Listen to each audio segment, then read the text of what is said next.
Happy Scary Season! Today I've got a short little review of a remaster of a short little game, Dementium: The Ward.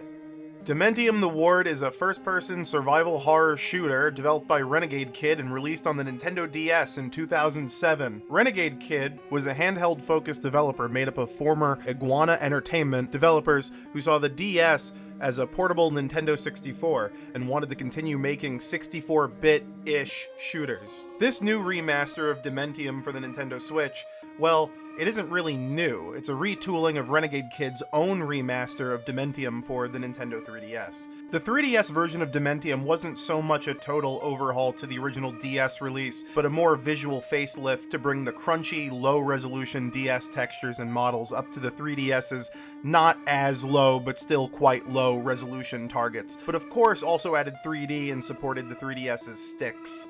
The Switch release looks basically identical to the 3DS release, albeit at a much higher resolution. It doesn't seem like any of the models or textures got touched up too much for the Switch release, but that does seem to be kind of the focus, to keep that sort of retro handheld look to the whole thing. This is most evident by the always-on retro filter, which features Nintendo 64-style smear anti-aliasing, as well as some baked-in on-screen grime. You can't turn this filter off. I kinda wish you could. There's a second one called Retro CRT that boosts the gamma a bit and adds scan lines to replicate the look of an old tube TV. It looks fine. It looks pretty good.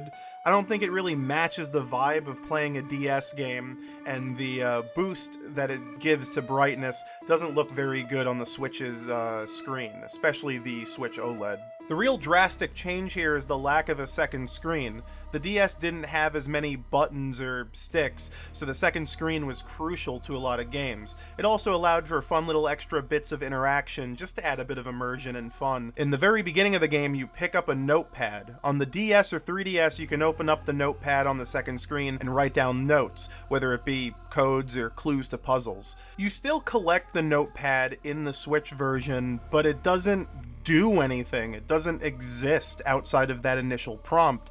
There doesn't seem to be a button or a touch gesture or anything to bring it up. It's just gone. In fact, all the touchscreen elements of Dementium: The Ward have been eliminated from the Switch version, and I find that to be a shame. There's various points in the game where you'll walk up to a keypad and the keypad is drawn in a specific way with big, huge, chunky buttons, and that's because the element was designed to be pressed on a touchscreen, but try as I might, just doesn't do anything on the Switch. You have to use the analog stick and buttons. That sucks. One minor change that they made in the 3DS iteration of the game was in the DS original, you had little icons at the bottom of the screen for each of your weapons. In the 3DS version, it's one icon, but you press and hold on it, and it kind of brings up a weapon menu of everything in your inventory. In the new Switch release, you hit the right bumper, and the whole game pauses while a big weapon menu appears on screen. Not terrible, but I feel like it doesn't flow nearly as well as the other iterations of the game, and it's not great. You can also use the D-pad to quick switch between each individual weapon, but the longer the game goes on, this actually becomes kind of a hindrance, since you'll be switching through weapons that you really don't want to use. Try and find the one that you really want to use. For this review, my first playthrough of the game was on my Switch OLED in handheld mode exclusively, and then the footage you're seeing on screen now is from my second playthrough, where I played docked. And it really feels to me like this remaster was made for people who wanted to play this game on the TV. Not that the game runs better or anything, it just feels a lot more responsive.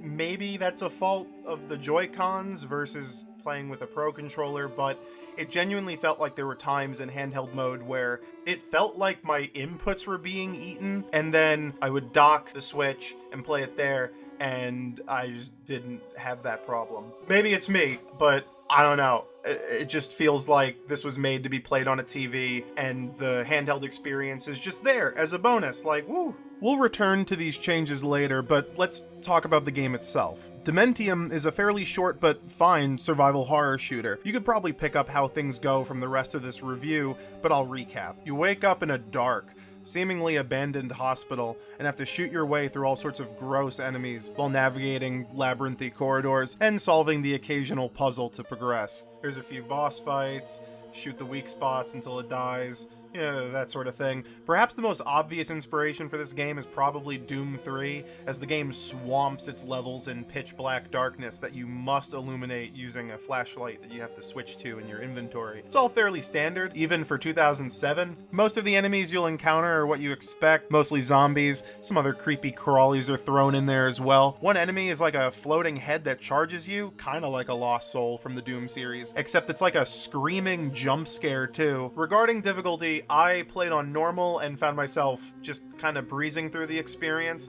The more veteran gamer will probably want to play on hard mode, which increases both enemy health and the number of spawns there are. And then there is the demented difficulty if you want to spend your entire playthrough scavenging every single room for health pickups. As for those rooms, yep, you're in a hospital. This is really where the original game was so impressive for being a DS title. The DS couldn't do these huge Half-Life style sprawling environments, so instead the whole game is broken up into rooms. When you walk into a new hallway or a new room, there's like a really tiny brief loading screen. So each room is packed with all sorts of little details and other little bits and areas to explore. But the variety in these rooms tend to dwindle as the game progresses. You're gonna see the same hallways, you're gonna see the same rooms, and you're gonna see the same closets multiple times, just each time they're gonna have slightly different texturing to them. Of course, this makes sense.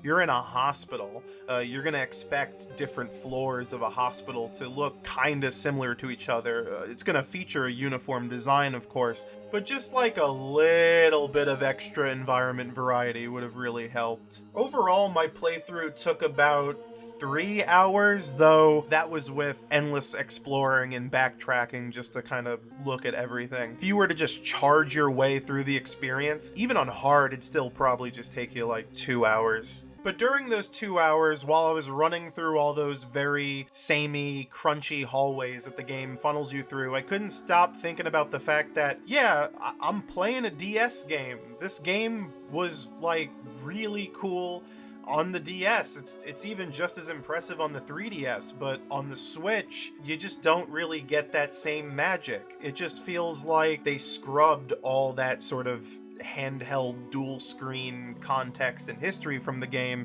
and now you just have like a totally fine first-person shooter that just looks kind of crusty for the Nintendo Switch. During part of this review, I actually did dig up my old new 3DS and played a bit of Dementium Remastered on there, and I kind of just wanted to keep playing the game on that, honestly, as opposed to the Switch version.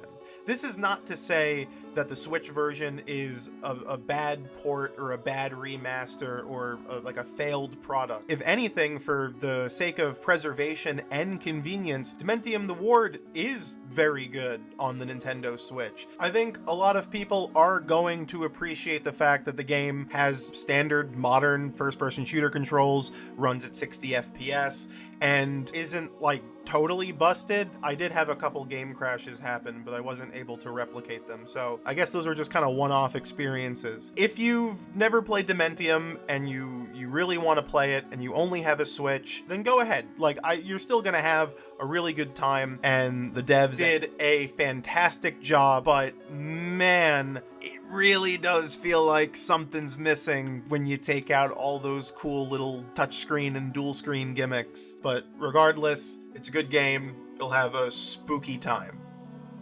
At this time, I would like to thank Keymailer and Atoi, A-T-O-I, I hope I'm not mispronouncing that, I probably am, for supplying us with a review code.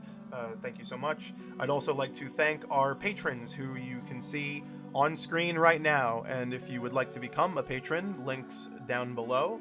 And as always, thank you, and remember to return to the source. Happy Halloween!